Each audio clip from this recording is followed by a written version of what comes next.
Alors là, tu as le livret jeu qui te permet de découvrir Sarreguemines de façon ludique. Donc tu auras différentes énigmes auxquelles il faudra répondre en faisant tout le tour de la ville. Donc là, tu as ton petit livret et tu as le droit de choisir un crayon.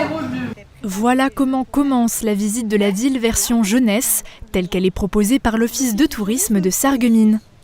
Un livret vendu 4 € qui emmène les enfants de 5 à 10 ans dans les différentes rues de la ville. Sous forme de jeu de piste, les jeunes visiteurs devront bien observer le port de plaisance, le casino des faïenceries ou encore la fontaine, place de la République, afin de répondre aux questions et aux devinettes du livret. Pour tester le parcours devant la caméra, c'est Camille, 6 ans et demi, qui s'est dévouée. Là, c'est pas comme celui-là, lui il est bleu et celui-là il est rose. Voilà, Il faut compter environ 2 heures pour aller au bout de cette aventure. Une fois les différentes étapes parcourues, les enfants reçoivent un diplôme et un petit cadeau. Et pour savoir si cela plaît, demandons l'avis de notre cobaye du jour. C'était comment? Trop bien. 18. Reste à 18. 7. Carte à 7. Ils sont 8 et se forment pour devenir croupiers dans la toute première école créée par le Casino Barrière de Niederbronn. Le but de cette nouvelle formation, apprendre le métier aux élèves et à terme les embaucher dans un des 3 casinos du groupe Barrière. Une structure qui devrait répondre aux nombreux besoins locaux et régionaux sans passer par les écoles nationales. Pour y arriver, les élèves suivent des sessions d'apprentissage courtes mais intenses autour des jeux de la roulette anglaise, du blackjack ou encore de l'ultimate poker. Essentiellement de la pratique, de la manipulation tout simplement, pure et dure. Et ensuite, c'est toute la partie théorie sur les règles de jeu, les procédures à appliquer.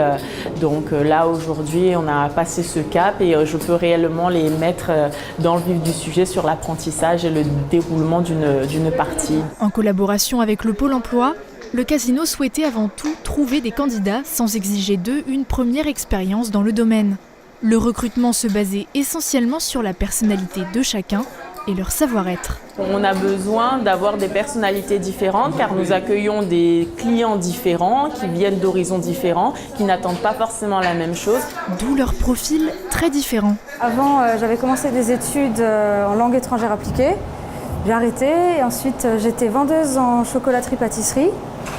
J'ai arrêté. Alors, j'ai fait plein de choses, j'étais gendarme, j'étais ensuite agent de sécurité, j'étais commercial. Malgré des parcours éloignés du milieu du casino, ces 2 candidats font partie des sélectionnés après divers tests de simulation et entretiens individuels. De quoi évaluer leurs aptitudes, mais aussi leur motivation. Parce qu'en fait, j'étais déjà croupier extra ici au casino de Niederbronn pour les tournois de poker, ça m'avait bien plu. Je suis joueur de poker, donc ça m'a toujours un petit peu attiré d'être derrière la table.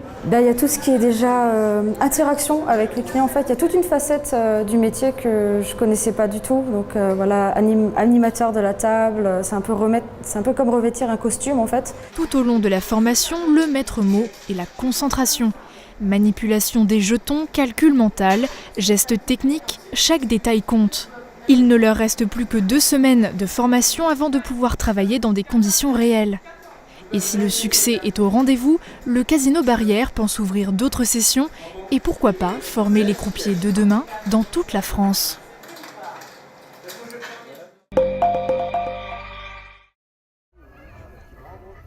Vous ne pouvez pas imaginer l'émotion qu'il y a le premier jour où je suis allé me promener avec. C'était... On peut pas l'expliquer. Comme tous les propriétaires de voitures anciennes, Alexandre Simon est dingue de son auto. Une Peugeot 403, aujourd'hui rutilante, mais d'un tout autre aspect lorsqu'il l'a achetée. On croit qu'elles sont en bon état, mais quand on démonte, il y a tout qui est rouillé. Et voilà, j'ai entièrement restauré, j'ai mis 7 ans à la refaire. Et voilà, je l'ai toujours gardée, et puis c'est ma petite voiture. Alexandre possédait également d'autres véhicules anciens, mais il a dû s'en séparer faute de temps. La passion qu'il voue à sa 403, elle, c'est pour la vie. Il ne la vendra jamais, cette voiture. André Monger, de son côté, a jeté son dévolu sur une DS berline de 1972. Pendant 3 ans, j'ai travaillé dessus. Maintenant, elle est quasiment nickel. Et je suis parti en vacances 10 jours à Avignon et à Sainte-Marie-de-la-Mer avec. Donc 2200 km sans problème. Et notre amateur a plusieurs trésors dans son garage. La vraie raison, c'est que j'ai voulu reconstituer l'album de famille. L'attraction, c'est la voiture de mon grand-père. Donc j'ai voulu avoir une traction. La DS familiale, c'est la voiture de mon papa. Et avant, il avait une DS berline. La 2 chevaux, c'est la voiture d'étudiant. Et la 202, c'était la voiture de mon grand-père, mais de l'autre côté, maternel. Alexandre et André participaient à la 3e édition de la manifestation Rétromobile des mineurs, organisée à Petite-Rosselle par la Société des Amis du musée Les Mineurs Wendel. Les exposants venaient de toute la région, notamment d'Allemagne. 400 véhicules s'offraient au regard des visiteurs.